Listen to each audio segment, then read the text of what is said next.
zer da hobie? Perfume bat intensu asko irautuna edo goxuan, simplemente, eta gero, bueno, aldeitu balin ba, ez da ze pasatzen. Ez da erreza, ni oso intensun aldikure ez naiz, porque gorputzek beak esateizu. Gero bakoitzek ikusten bezala, topatzen zu jendi esateizuna, honek lehena iraun itezin, da baino ez irauten, formuli alda debe, o pertsonire aldaitea denborakin, así que, zaila da esati. Azkena, gluten nuit intenso taula ondo irauten bat, arma fekue. Karrenun bezero batek rekomendauta. Ode toalete karrenun. Momentu hortan hori zeu benek gilezan.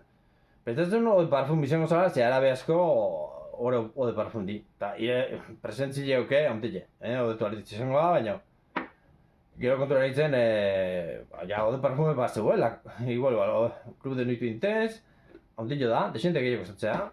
150 mililitro de parfum, 30 pico euro, eta botan goizez. Eta, bueno, hasieran niretzako pixetaztu da. Baina, bueno, gero ja, aztu, eta itxagotu zegabaz, da. Belatxe esan ziben, horik etxe batzu hobezu. Así que lehenpailen, kapiai berrezen. Orduan bai, bereze fijan itzen nien kontura ditzen bai. Usaien euken, kamisetan da bar. Baina, ez dakit, batzuntzako ideala hori da, eta beste batzuntzako ez. Zuen ze pentsatzezu. Zuen zain, no? Gerarte.